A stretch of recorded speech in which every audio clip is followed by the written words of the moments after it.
Hello, everybody. Hope that everyone's having a great afternoon or evening, depending on what time zone you're in. I am Sheila Marmon. I'm the founder of Mirror Digital, and we're really excited that you could join our first webinar.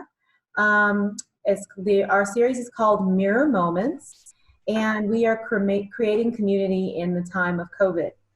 And we've got some really amazing content creators here with us today to share their stories, to share how they decided to jump into the business, and to give you some tips and tricks on how they're navigating COVID to help us all band together and make it through. So I'm going to just give it a couple more minutes before we get started to let folks log in, get technical difficulties settled. I'm going to respond to a few questions that are coming in about logging on, and then we'll get started with introductions. So everyone sit back, get comfortable, and we'll get going momentarily. Thank you.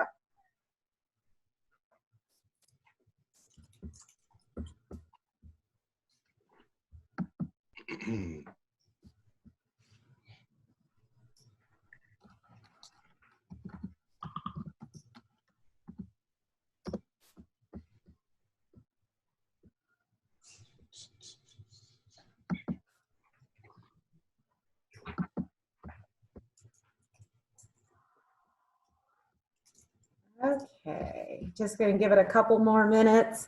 I should have some like jazzy background music or something going. How's everybody doing today? Really good. Yeah, good. Jude, you well? Yeah, pretty well. Yeah, how about you, Luke? Doing okay? Great, Fantastic. And Nikki, how are you? Awesome. Happy. Well, I love it. I love it. It was your birthday yesterday. Yeah, level 37. Happy birthday. Thank you. It was fun. It was a birthday quarantine situation, but I still enjoyed it. And I had cheesecake, and can't really ask for more than that. So. Yeah. I had mine in quarantine too, Nikki, so don't worry about it. Well, no, my thing is I always travel. I usually try to take a trip somewhere for my birthday. Me too. Out of the country for me. Yeah. Here I am. Same here. Yeah, I know. I feel you. Yep. Yeah. I feel you for your quarantine birthdays. I hope it was still a happy one. Absolutely. Yeah, it was great. It was still great. So we're at 103, and we've got quite a few folks that have joined us. Welcome, everybody. Thank you for attending our first session of Mirror Moments. In this webinar, we're going to be talking about connecting community during the time of COVID and how we are continuing to support each other, continuing to uplift our communities that are in crisis, particularly our communities of color. And these wonderful creators are going to share how they are maintaining those connections, how they're sharing their diverse voice to uplift our communities, and what we can do to band together and make a difference. So I'll go ahead and get started with introductions. Why don't I get started with Jude? I'm just going in alphabetical order, so I'm not choosing favorites here. Why don't you just tell us a little bit about yourself, a little bit about your platform and how you got into publishing, and any other things that you want to share to kick us off. Sure. So I'm a beauty content creator, primarily these days on Instagram at City Snails, and on my blog, 50 Shades of Snail as well. I'm a freelance beauty writer too, and I've got a book coming out in January 2021. So I got started in beauty in, I think it was 2013, and I was a technology journalist at the time. So I kind of came to it with the basic tools for knowing how to communicate, knowing how to connect effectively online and via written word. But I was so disengaged with technology, with the enterprise technology world, it wasn't really a good fit for me. So I had just started the blog as the means of connecting with other people that had similar interests to me in terms of skincare, Korean skincare, and beauty, and it just blew up from there. And I do think that this is a great topic for me because I've felt that the growth I've experienced in the past 6 to 7 years has all been about these authentic connections and authentic communication that I've had the good fortune to have a platform to have. Fantastic. Lupe, you want to introduce yourself and tell us a little bit about your, I guess, work in content strategy and your, and how you connect with the Latinx community. Yeah, I mean, thanks. Hi, everybody. It's a pleasure to be here. Thank you for the invitation, Sheila. Couple things. I'm an old dog in the marketing world, the Latinx world. Been doing it for over 25 years now, so you can imagine that. And really much started up in the experiential world. So everything from live events and that in that space. But I've always actually been producing. I've always done, as far as, even though I've had a full-time job, I had done everything from executive produce off-Broadway shows. I've done albums, films, a lot of different types of content in that space. But I never had done it in the digital world. So I actually am a kind of a late bloomer getting into the digital space. So I started about 3 years really getting down and dirty and actually doing podcast content, trying to get into the digital audio space. It was amazing where people were like, what's a podcast? They didn't know what it was. Trying to come up with what's the right definition. But especially when it came to the underserved communities in multicultural space, it was even a bigger deal multiculturally. So there was where to go. You would look at the top 100 podcasts in iHeart or whatever it was, platform you were looking, or iTunes. There was hardly any multicultural presence. So what we were doing, or what I focused on, is how do we get those diverse voices heard? And that was really, and the experience and the journey I've been through to get to this point and working with you, Sheila, has been pretty amazing. So I can't wait to hear everybody else's stories as well. Absolutely. Thank you for that, Lupe. Luke, you want to tell us a little bit about yourself? Hey everyone, my name is Luke Lawal. When I was an undergrad, I was fortunate to start a website called HBCBuzz.com, and we focus on creating content for African American colleges and universities.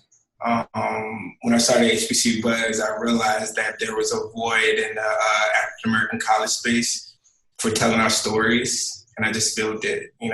Our team is very great at creating content around showcasing our voice, things that matter to us, and creating stories from our vantage point. Thank you. Thank you for sharing that, Luke. And then last but not least, Miss Nikki, CurlyNikki Walton, please tell us a little bit about yourself and your journey. Yes, thank you so much for having me on. I started CurlyNikki.com because I hated my own hair. I hated my highly textured natural hair. I only felt pretty when it was perfectly straight. And I was in undergrad at the time, and I just watched my self-esteem go up and down, up and down. Whenever it was super curly, I didn't like myself, was not very confident. When it was straight, I felt good, I felt powerful. And I'm like, this is not okay. I'm a psych major. So I started studying like natural hair, black hair, and not just the hair itself, but like the science of the ingredients and the products and everything. And at the time on the internet, forums were the thing, like back in the day, like early 2000s. So I joined all the forums and became well known in those forums as like a synthesizer of information. And they told me, if you build it, we will come. Build your own site and we'll come to it. And I, like Jude, didn't know anything about building websites, SEO, like any of that. But I Googled along the way, and I built a site with $10 capital to start with. And it just like blew up. Within 3 years, I was marketing on my own and like reaching out. And I managed to get myself on the Tyra Banks show. That helped. Wrote a best-selling book with HarperCollins and was able to get on Dr. Oz. And I've been working with him since 2013 and continuing to work with him. And Steve Harvey was, a very instrumental part in getting my book on all of those bestsellers lists. I was on his show, his radio show, for like a year. And my audience now has grown and aged with me. So we not only change the face of Black women, where people now, like, natural hair is the common thing. We love ourselves now, and the world loves us back because it's a reflection. But now, so we've gone from outer to inner beauty, and now we're transcending beauty too. So I'm helping my audience kind of move into inner peace and real happiness, where they're not placing their power into fleeting things like beauty. That's something that changes over time. So trying to find something inside that's not changing. And yeah, so that's what I'm doing now. Thank you for sharing that. And again, excuse me, I'm Sheila Marmon. I'm the founder of Mirror Digital. We really believe in the power of diverse voices and owning our stories and amplifying the people who are telling them. And that is what this conversation is all about today. Communities of color have been devastated by COVID, and we want to hear from people who are on the front lines, connecting with everyone, making sure that our version of what's happening is being shared and promoted. And at Mirror Digital, we support creators like this and work with creators like this to help them monetize and grow their platforms. And now we run our own platform too, Reflect Beauty. So we are a creator right along there with you all. So this is a very exciting time and a very exciting conversation. I want to get into I want to get into the devastation that has happened to communities of color, and specifically your stories. Like, how has the pandemic impacted you personally, from whether it's personal relationships, whether it's the communities that you're a part of, whether it is impact on your platform? Like, what is happening? And anybody just feel free to jump in and answer the question. We know we're all going through it. Well, I go. I think our community is taking it really well. College students are just having fun being at home. I think a lot of people miss their campuses, but they're so creative. We're constantly looking at content from HBCU graduates this week, and I just love their ability to create their own content and create, take pictures that really tell the story of why they were on campus and what they majored in and stuff like that. I think our community is using this time to really reflect and, I guess show a lot of gratitude for some of the things that, they did take for granted while they were on campus. I think a lot of people miss their commencements, but I think it's been very, humbling. And I think a lot of people have been just, taking it day by day. I think for me, personally is, well, the first thing is family and close friends for the most part are healthy, safe. And so, thankfully, so that's the good thing. I think from a community perspective, there's a bunch of different levels. I think it depends, because it's different in every part of the country, right? So what's been going on in New York compared to what have you. I think one of the things that from a Latino perspective, I know there's been some talk, but probably not enough around what's been going on with the farm workers that are out there working, making sure we have food in our plates across the country. And some of those things that I think there's some folks that are trying to help them out because they don't get furloughed, right? They don't get government assistance. So they're just working, and they're working 14, 16-hour days and making sure that, imagine if we couldn't get food. Imagine how critical and important those things are. So that's one thing. But overall, from a business, professionally, my business went as soon as March came around and everybody went into quarantine, because it was a lot of the stuff was based around events, like South by Southwest and so forth. And when everything stopped, my business and all my clients basically said, no mas, right? And so it was, okay, what do you do now, right? And what do you do now? And what's the pivot? And not lick your wounds and feel sorry for yourself or anything of that nature. Like most entrepreneurs, you say, okay, what is still there and what are you going to do about it? So that's my personal experience of what's been going on with COVID. For me, oh, sorry. So I think for me, within my personal circles and within the sectors of the Asian American community that I really connect with and engage with, for the most part, we've been very, very fortunate, even among frontline workers, even among healthcare workers, that most of us have stayed healthy. Most of us have been able to stay healthy, keep our families healthy. However, the really glaring difference in our experience with this has been the increase in racist attacks against Asians and Asian Americans, really indiscriminate, and you hear it on the news. I remember when California started locking down, when things started to look severe, the kind of messages and the kind of sort of warnings that I was getting from friends were not, stay at home so you don't get sick. They knew, I'll take precautions, I'm going to do what I need to do to stay healthy. That wasn't a concern. They were telling me, please don't go to the store, don't go out, be really careful because Asians are being attacked. There was an acid attack on a Chinese American woman in New York. There was a really recent attack in Vancouver, and it's something that has risen significantly. that's been a challenge, I think, that we have tried to balance against knowing that that is not the critical and the highest priority challenge facing everyone in the country now. But we also have, I think, a different perspective on what's being done in the US to try to control the pandemic. So a lot of us have family, have friends, have connections in business in Asia. So we've seen both sides of how the situation is handled. For me, I have a lot of connections in Korea. I have a lot of connections in Taiwan. I have seen this exact situation handled much differently there than it is here. And it, for me, in discussing this with the people that I engage with on social media or elsewhere, and in thinking about the kinds of content and statements that I'm willing to make, it becomes a challenge of balancing what I have seen to work in other places with empathy for the fact that people's struggles in society here is different and those things don't necessarily work. I think that's just really taught that at the present moment, I think it's more important to have empathy for why people may want things to be a certain way than it is to be crusading for one particular solution over another. Interesting.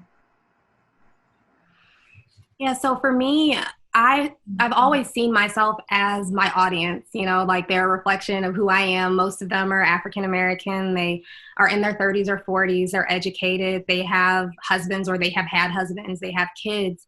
And they're also on this kind of self-care, self-love journey as well. And for us, you know, speaking for me and the audience, it's been like a journey within. It's been like you have to get really focused, and we've had the time and the ability, seeing it as grace, really, to be able to go within and really have the time to process things that we haven't processed, you know, for decades for some of us.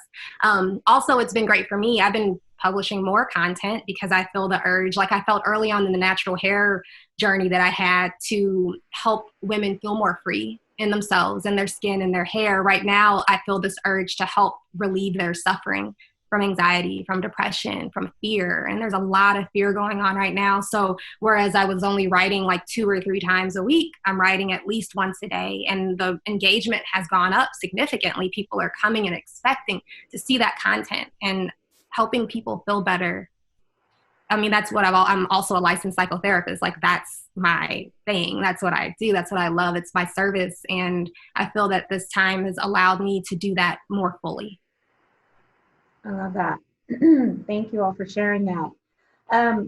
So in addition to managing the pandemic, some of the things Jude raised about, you know, making sure people on the front line are safe, some of the things that Lupe raised about, you know, the fact that we are facing economic challenges in our business, communities of color have been disproportionately impacted. So Jude spoke to the fact that Asians and Asian Americans are being viciously attacked and scapegoated, you know, hate messaging, just lots of terrible things that are happening. We know that Black and brown people are dying from COVID at much higher rates. We have a lot of people in our communities who are on the front lines in traditional frontline jobs that are celebrated in nursing and doctors, but we also have a lot of people in our communities that are in frontline jobs that have been invisible. So noticing your mail carrier, noticing the people who are delivering your groceries via Instacart if you're ordering them, people who are delivering anything, those are disproportionately people of color who have not been able to stay home, and going all the way up the food chain, literally, to the fact that Lupe raised that farm workers are overwhelmingly people of color, mostly brown people of color. And so as we think about the suffering that we're all going through from the pandemic, and also looking at what's happening specifically with our different ethnic segments, you know, how do we respond? What can we do as creators? How can we use our voice to help assuage some of the suffering, help mitigate some of the, you know, maybe backward or wrong turns that we see some of our friends or community making given what's happening? So I'll just leave that there. What can we do? How can we help?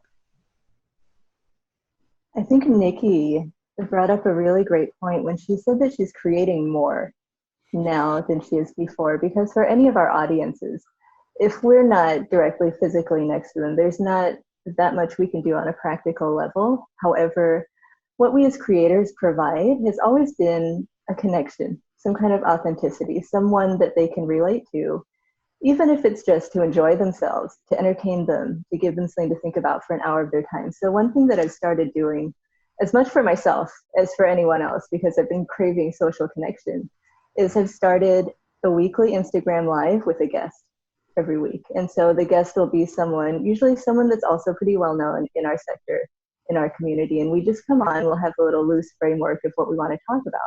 But a lot of it is just Q&A, interacting with our guests, interacting with each other. And it's been something that's had an amazing response, even if we're not discussing anything serious, just for all of us to connect and be together and feel that we're in a group. Because psychologically, the impact of this lockdown, whether you are in good health or not, whether you experience a lot of privilege or not, is the isolation.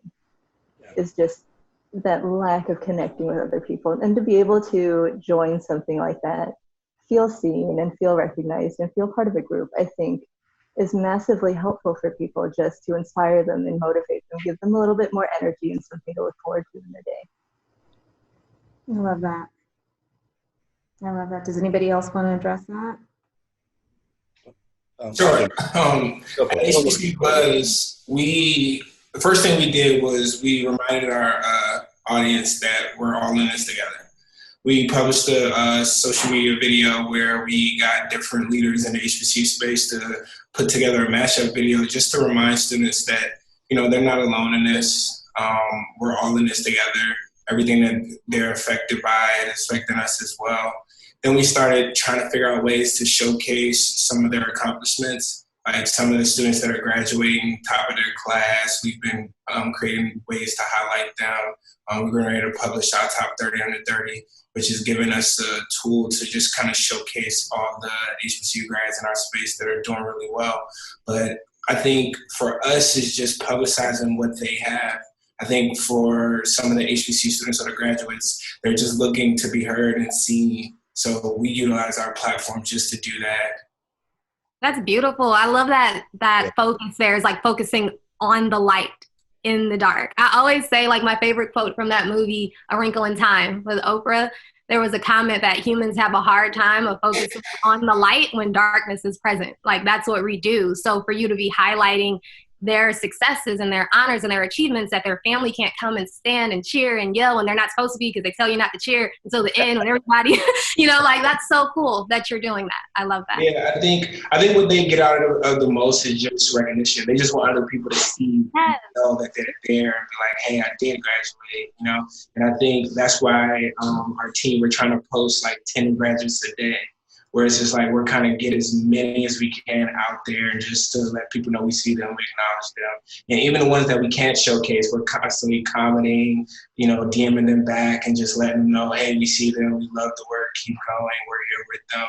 And a lot of times that helps a lot, Yeah. Don't you find it really important too to especially help people realize that life has not stopped?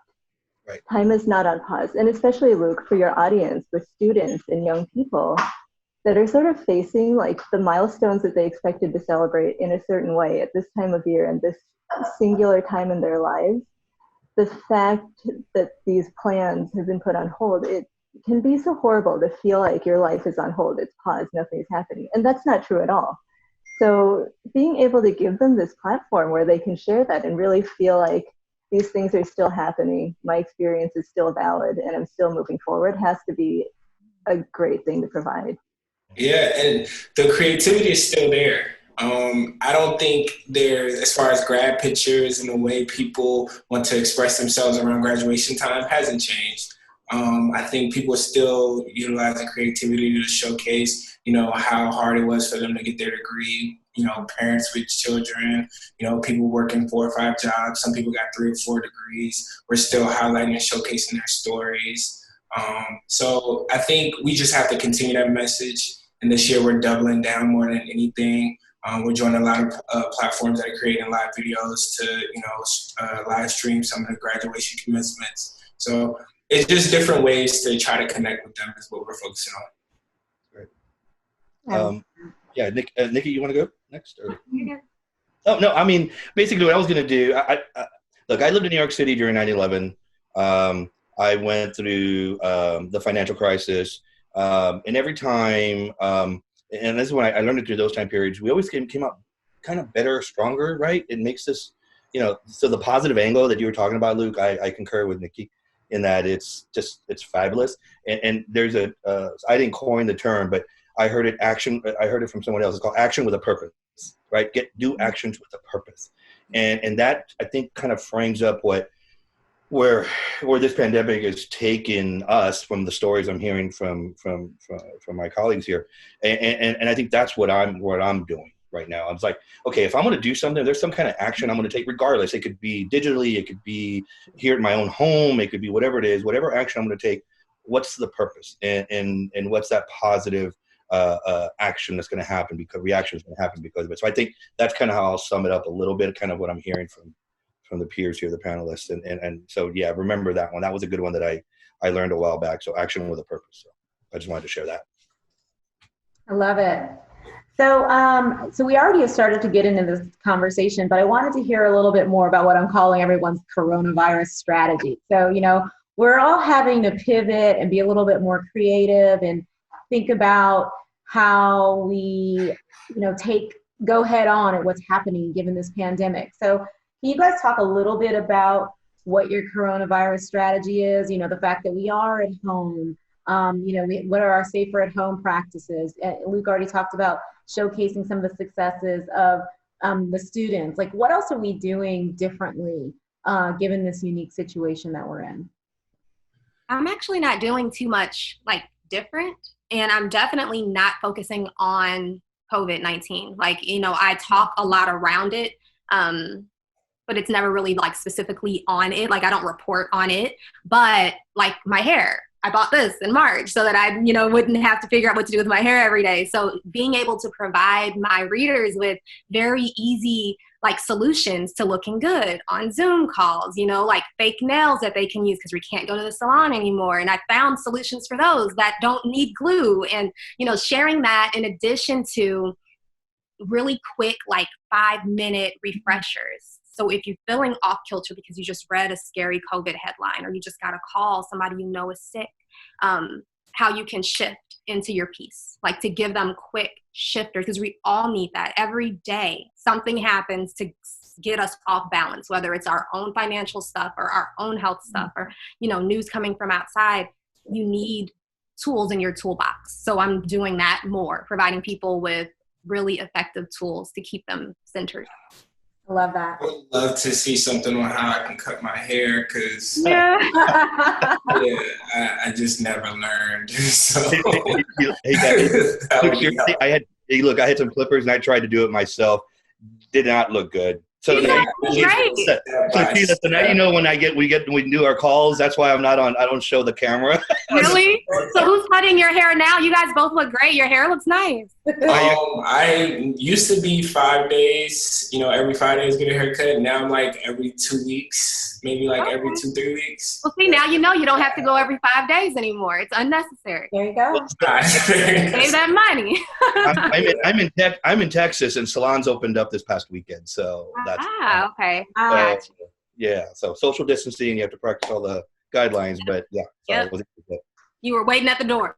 Yeah, I was. I actually had an appointment first thing already with my hairstylist, to be honest. So anyway, yeah, that's why. But you know what I was going to do? To Sheila, I'm going to jump in here because I think I took there's a lot of different examples, and probably my approach to during this pandemic, what am I going to do? How am I going to pivot?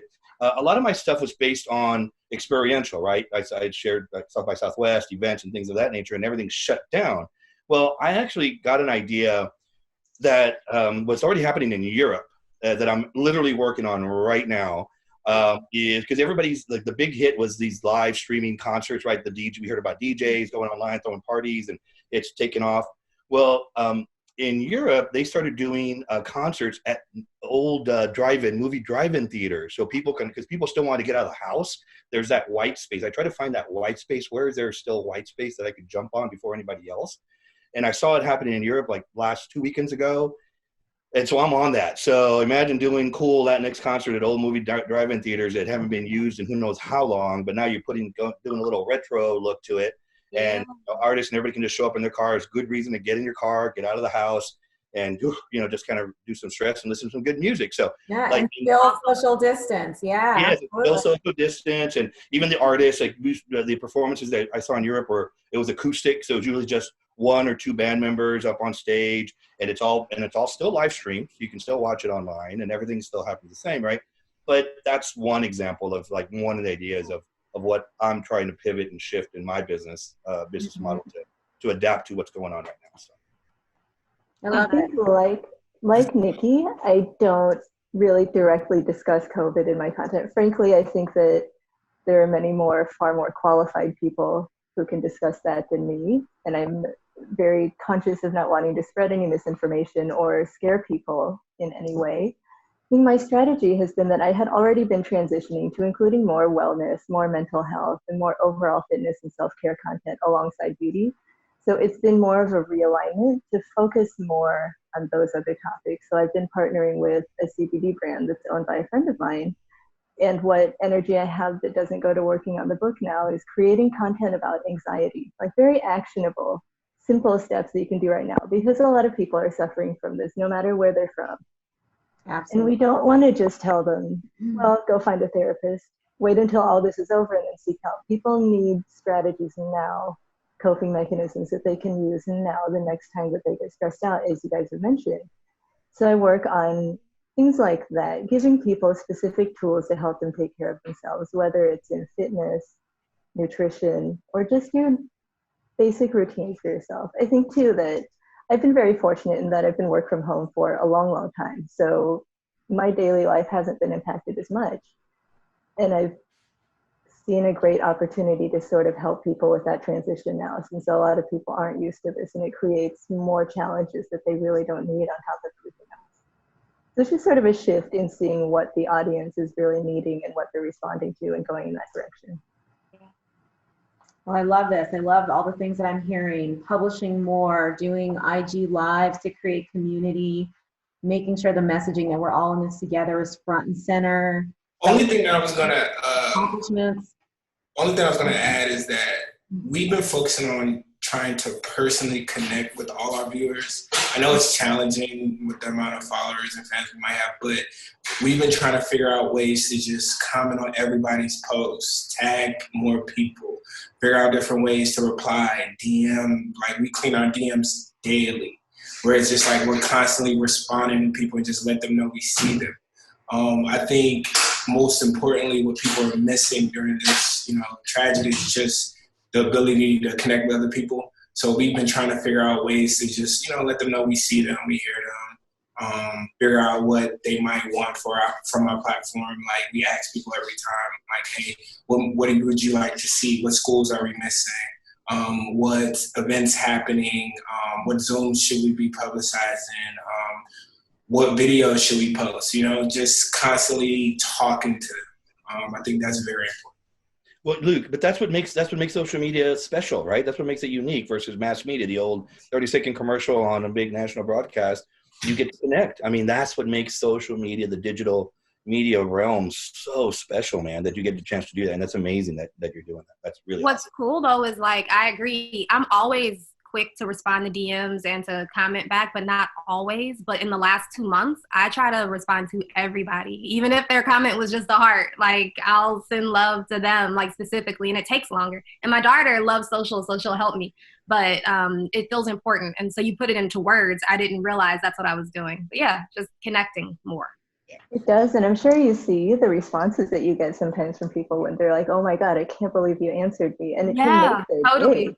Yeah. I've even been on the opposite side of that, talking about social media, and there's a lot of complaints about it for sure. There are a lot of issues, but the fact that we can connect as creators to our audiences directly, and that we can connect with other people that we admire too, I think that we can all see how this is an opportunity for us to grow and expand our network. So there was a yoga instructor that I really like.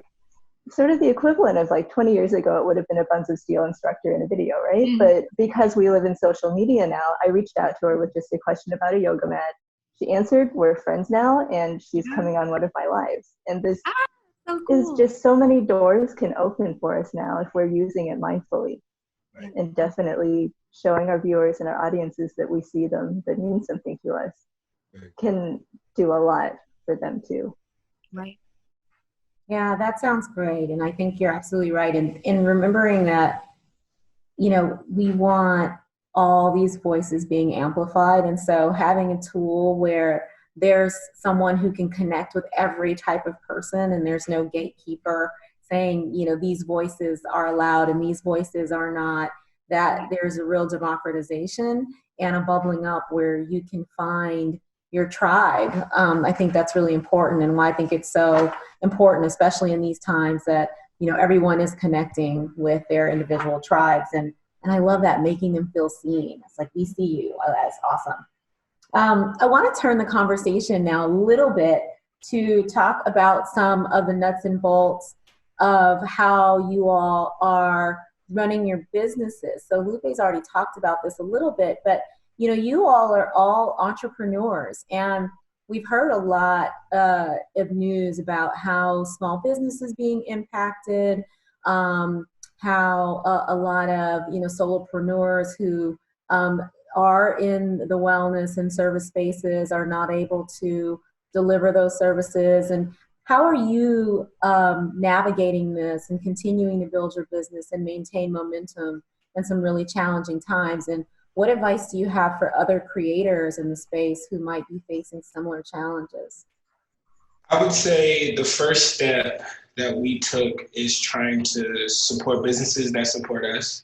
So like, I have a WeWork office, and obviously WeWork is, you know, finding this a little troubling because a lot of people don't have like a full office compared to like you know, a pop-up desk or whatever the case may be. So I made sure that we stay in WeWork. You know, all the businesses that, you know, keep our businesses running, I just double down on those. You know, obviously we've been using all these softwares and platforms to connect and run our businesses daily, but we've just been figuring out ways to support entrepreneurs and businesses that are in our space. So like all the entrepreneurs that have a small business that might provide a service to our business, we buy them, we celebrate them, we showcase them. So just trying to figure out ways to just strengthen the people that strengthen us on a daily basis is what we've been focusing on. That's wonderful. Any other strategies or thoughts about how you are doing business differently to strengthen your business and keep your business momentum going during these challenging times?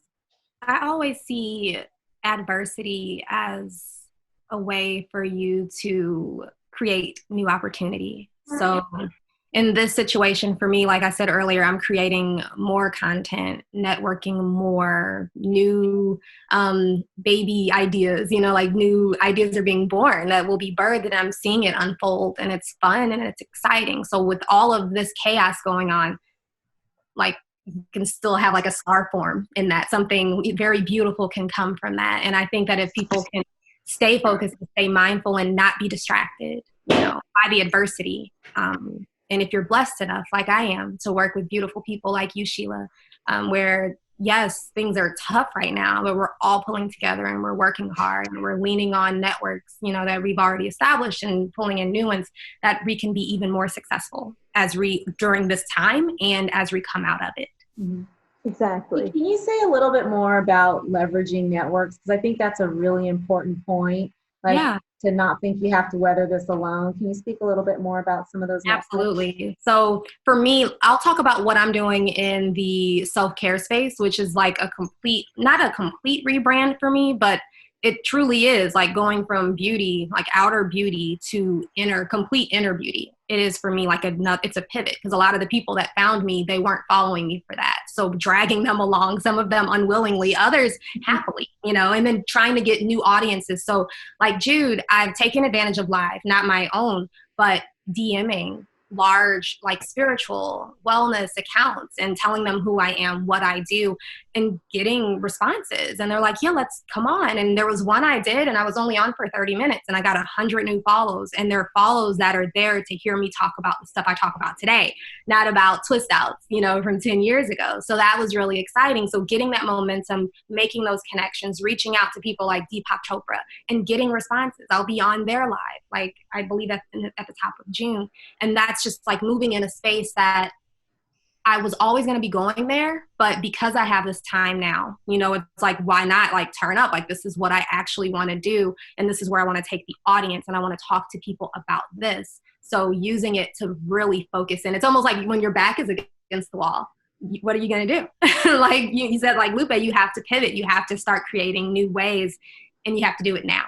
So I see it as just opportunity. So networking with people in the space that you're trying to go to, networking in the space that you already are. There are people that want me to come on their podcast, their natural hair podcast, because I am a face of that too. And I'll be happy to talk to them about natural hair and to talk to them about this, because we all have like wellness, mental health, like that's all of us. So this isn't like, you know, some small area that's only relatable to certain people.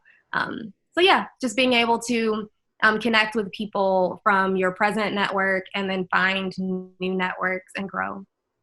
I love it. I think agility is a key point here. So I've got a product line in development right now. And COVID and the lockdowns have definitely impacted where we are in the development phase, because we had originally planned to launch right around this time. It was supposed to be mid-May. We're manufacturing in Taiwan. We've been having some more delays as far as getting me the prototypes so I can approve them and then either send them back for revision or not. And I think that instead of taking it as though the business is delayed right now, it's on pause right now, this is going to take longer to launch. I don't necessarily want to launch in the middle of a pandemic in the first place. But what it creates is an opening to strengthen those connections that we can then leverage in the future to build our audience and to really bring more people into the brand. So, you know, same thing that Nikki was talking about. A lot of it is reaching out to other connections and saying, what can I do for you right now? I have the time, I have the opportunity. Later on, we can work together, but right now, can I do something for you? And building those relationships now. So, you know, going back to the idea that nothing is on pause, nothing is stopped, nothing is on hold. We just have to adjust our strategies now and see what we can do in the meantime if our businesses aren't following the original timeline that we planned for them. Yeah, I think just to kind of continue to build on what I started talking about. Yeah, when this hit, the month of March was really bad. Like it just hit, because you had the personal stuff, right? You were worried about your family, you were worried about your friends, like business and everything. That took a backseat, right? You put that, okay, we're just everybody's safe, right? You just wanted to check in, make sure everybody's good for March. But then once you figured out, okay, everybody's safe, everybody's following the guidelines, everybody's following the rules for the most part. We're doing all the things they need to do. I know there's those crazy folks out there that sometimes want to challenge them. But what April was something where I'm like, okay, and I went back to historically, and the network was critical. I wouldn't have my business if it wasn't for my network of friends like yourself, Sheila, like, you know, some of the folks here that I've accumulated over 25 years of being in business. That's what I started to do. I started making the phone calls. How are you? How are your family? Forget about the business part. It was just checking in on them and how they're doing. And is everything okay and so forth. And then once you make sure everything was okay, then what do you need? What's going on in your world? And then one of the things I've always felt that I'm pretty good at is connecting dots where most people maybe didn't even think there was dots there to connect. I started doing a lot of that. So somebody said they needed something, and I talked to somebody else in my network and they say, oh, you know what, we should connect and you guys should talk, because I think there's something there, your idea and their idea. And it's still underneath the realm of action with a purpose, right? Because that's what everybody cares about right now. It's still under that umbrella, but it was all connecting these dots, right? And it's cool. And so I challenged myself. Okay, so I finally had my little epiphany in early April. Is that I'm going to send out a note to my network at least once a week, a good idea, positive idea, even it might not be business related or not, but just something that I know they're going to need to know from a multicultural perspective. At least once a week or once every 2 weeks, I'm going to send something, a cool idea. like the movie drive-in concert thing, right? There was another one. Because I mean, yeah, it's neat, right? It's kind of cool. And then another one was I learned that a lot of Latino business owners, retailers, like grocery stores, restaurants, stuff, were having a hard time, even though delivery, like the Instacart, is flying through the roof, and they're seeing sales like there's no tomorrow. All these Latino stores were hurting. They weren't getting because they didn't have access to that technology. Not shopping at the bodega. Yeah, exactly. It's hard to go to the bodega and do that. And so, but I found out there was a gentleman through my network that I had talked years ago. He had an idea. It's called Tráelo, which means bring it in Spanish. And he already had everything ready to go. I said, let's go, man. Let's talk to people. And I've been connecting him with folks, and so far it's great. So, and it's something new. The new one, okay, get this. There's sporting events are going to start up real soon, looks like in the next few weeks without fans. Okay, well, that's kind of not fun. So what if we did a program where you have a chance to get a cutout of yourself in the stands so you can actually see yourself during the games, and maybe even put get a GoPro so you can watch it from that point of view. You start watching on TV, right? And just have fun. And how do you take these so-called disadvantages and really turn them into opportunities? But again, it's action with a purpose, and I'll go back to that. So and this is all coming through my network. Talking to people. Okay, where do your ideas come from? Like, do you get them when you're in the shower? Do they come in the middle of the night? Like, where does that creativity come from? You know what? All types of places. Like, I dream them sometimes. I literally wake up in the middle of the night, and I'm like, oh, that's good. I got to write that down. Or you never know. You never know. And what I do know for sure, it's the accumulation. Again, it's connecting those dots I was sharing earlier that I seem to be good at. So I'm having a conversation with somebody, and they tell me, this is a problem, or this is a challenge. I wish I could figure this out. Then lo and behold, I'm having a conversation a couple of days later, and they tell me what their issue is. I'm like, I think I see something here. Right, and you're being of service. You're being of service, and that's how you keep money flowing. If you're being of service and you're truly passionate about it, money comes. Well, and to build on top of that, and it's not myself. It's not myself only, right? Exactly. You know what I mean? It's you have to share it, and you have to connect it. And you have to do it in good faith, because it's all about that energy. And if you put that good energy out there, it'll come back to you for sure. You got it. I think it seems like all of us are coming from the same basic philosophy of we lift each other up. That's what we're doing here with our communities, our connections, and our audiences. And it's in looking at what some other creators are doing or how they're responding to the situation, I see another approach which is really adversarial and more sort of combative. And I think that ultimately that approach doesn't work so well to create a community to help people feel seen. And I can see these stumbling blocks, whereas when we're coming at it from the perspective of bringing people together, not fighting, lifting each other up, it's so much easier and more natural for these doors to open and for things to happen. Absolutely. Yeah, I love that. Yes, I think lifting people up and creating the connection is so important, and building those alliances across our communities. So at Mirror Digital, we look at the multicultural community and beyond as a family. So how do we strengthen those ties and work across lanes, work across ethnicities, work across content verticals to bring our community together and make it more whole and more strong? I think that is more important now than ever as we're facing these challenges, being pitted against each other. We're stronger together for sure. We're winding down on time, if you can believe that. So I want to give everyone a few minutes to really just talk about, what are the lessons you would share with the Mirror Digital family here on the line? Like, what are the best practices either that you've used for yourself to navigate through COVID, that you have found to help your business, that you think would be easily translatable and adoptable to folks here in the audience? And then if we have a little time, I'll open it up for questions. As I've said, I've been observing some other creators and their sort of activities online. And I think that one thing I've come to realize is that it's not a great look for your brand, whether you are running content for a business or for your own personal brand, to take this as an opportunity to start fighting with people, for lack of a better word. So I've seen two particular influencers that I keep an eye on. One who's sort of crusading against the idea of things opening back up, businesses opening back up. And I think that the sort of personal opinions aside, it shows to your audience and your potential audience perhaps that you can't see it from their side if they need things to be a different way for them. And on the other side, I've seen an influencer who's highly, highly gung-ho in the other direction, doing the same thing, creating content that's very strongly opinionated about the COVID situation and sort of preaching one way or the other. My way's the right way, the other way's wrong. I think what we really need to bring to this is an authentic empathy for everyone. I have my own opinions about what I think is best, but I also understand I come from a place of some privilege in some ways, and other people don't see it that way because their needs are different. It's hard for everybody. My voice isn't going to be the one that tells you what to do. I just want to be here for all of us to be in this together, whatever our struggles are and whatever we think should be done, because this isn't the time to be running around starting fights with people. It's not the time to be alienating people because we don't see things their way. I think it's much, much more effective to demonstrate, or at least try, to see things from everyone's point of view and understand that everyone's struggling, even if we don't agree with them.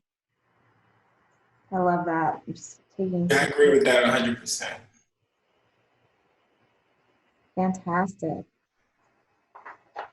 Other best practices, lessons?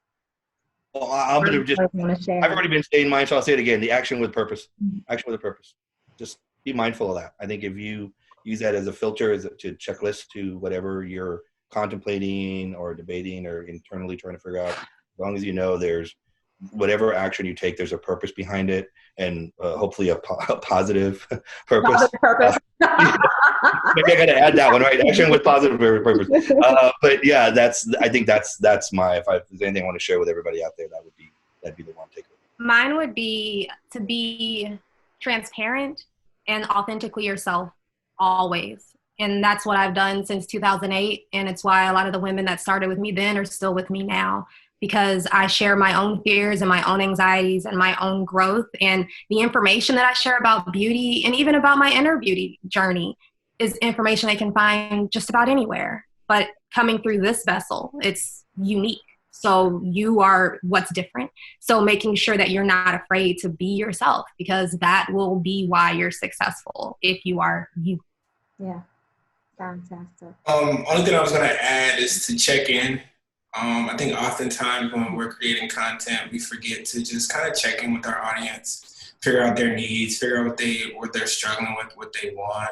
I think when we started checking in more, we started to get more engagement just from people who are just checking in with us. And then just being positive, focus on the good. I think that's what we've been trying to focus on the most. Fantastic. Well, I want to give a moment to see if anyone has any questions. We've got quite a few folks here on the line tuned in. So if anyone would like to pose a question, you can pop it into the chat, or I can try and figure out how to unmute you.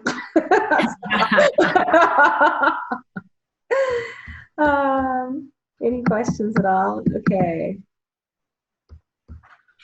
So we've got a question from Brittany Ireland. So she's asking, so what is next? So as we think about, we're certainly not through this storm of COVID, and this may be our new normal. So what is next for everybody? Thank you for your question, Brittany.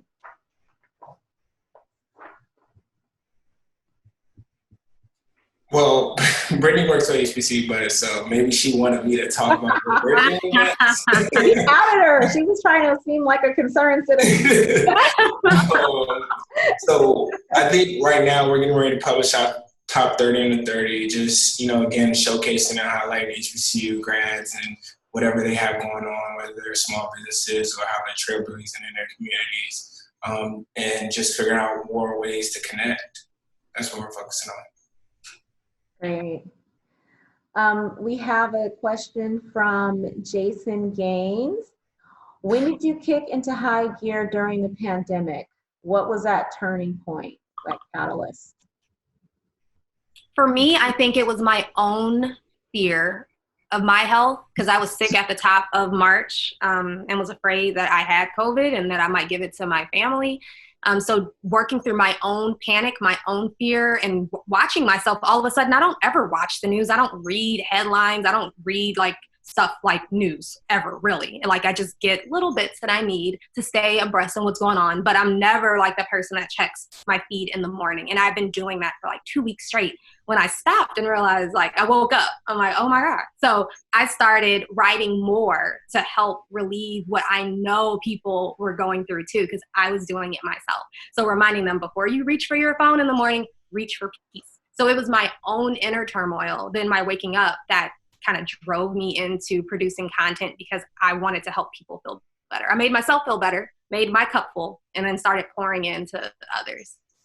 For me, it was simple. Money. How was I going to pay the bill? That's real talk over here. That's real talk. I said, here's what's coming in. Here's what's going out. That's not looking good. Let's go. That's what had to snap into it. That's for sure. That too. We have another question, a couple questions from anonymous attendees, and I'll combine them. So as everyone's mentioned, we are trying to post more positive content. Do we think this will continue after COVID? And since the pandemic started, what influencers or publishers have caught your eye? So two-parter. I think it will continue. I think that those of us that are really creating content with the intention of engaging with our audiences, of making a connection rather than it being a one-way street, are seeing what people respond to. And these are lessons that will carry forward in the foreseeable future. It's just part of our development as creators and part of our development as human beings. Yeah. I think the people that have Go ahead, Nikki. The people that have caught my eye are those that are in a position, probably because their platform is already pretty solid, to be able to provide resources for free, whether it's mental health consulting or like spiritual retreats online that they're not asking people to pay money for. Because right now, so many people don't have that kind of money to throw at something, even though your inner peace is very important, you know? So seeing that as a service to help, just to help, that's caught my eye. And I love to be a part of that kind of action always. And I was going to just jump on this, like that question about everyone is trying to post more positive content. Look, I think everybody as a human being tries to post more positive content already, like they've been trying to, but then when you look at what drives, financially, it's the sensationalism, right? The negative stuff, like it seems to drive the business. So it's kind of a, it's a hard one. It's a real hard one. I think everybody would like to do that, but then nobody pays attention. So it really, you don't get the views, you don't get the listens, you don't get whatever it is, and It doesn't. So you're kind of the reason why people watch like Housewives and they don't want like a feel-good show. They want to see drama. That's correct. The human condition. That is a part of who we are. Yes, that's why that question. For it is honest content. Yeah. So not everything needs to be super positive and inspiring. Sometimes people really feel validated if they see that someone they look up to is struggling as well, because we all have our issues and we all have our problems, and it can mean something for people to see that someone they think has it all together is coping with the exact same kinds of problems, the exact same worries, the exact same anxieties. So maybe more important than just being positive is being transparent, as Nikki had said before, about being able to reveal ourselves authentically when we feel that it could be helpful for our audiences. Yeah, and like they say, it's like getting naked in public when you share like what's going on inside. Like it's a lot. Like, but it's also it's helping people. So right. No, I was gonna and to kind of go like, okay, what influential publishers have caught your eye? I think I'm a big sports nut, so this not having live sports is just killing me. I'm one of those that's waking up at 3:00 in the morning watching the Korean professional baseball league because they started playing last weekend. I'm watching. I was right. But I think what the NFL had, they did the draft, did it all through kind of Zoom, all through digitally, and watching the players or the coaches at home with their families during this process, which I'd never seen before, that caught my eye. I thought there was something unique and different that I like. So just to address that one, what influential publishers, I think what the NFL did that, how they pivoted, right, to what's going on, and they created some pretty amazing content that I had never seen before that I thought was pretty impressive. So I thought I'd share that. Love that. Well, everyone, thank you so much for participating in our first webinar in the Mirror Moments webinar series. It has been fabulous having you all. We at Mirror Digital love working with all of you. You are fantastic. So thank you for sharing your perspective and your journey. You are the ones connected to our audience, and as we think about reaching our multicultural communities with love and with authenticity, we want to be side by side with you every day. And so thank you for sharing your perspective and sharing your time. And thank you all for listening in and participating. Have a great day, everybody. And we will see you in a couple of weeks for episode 2. Thank you.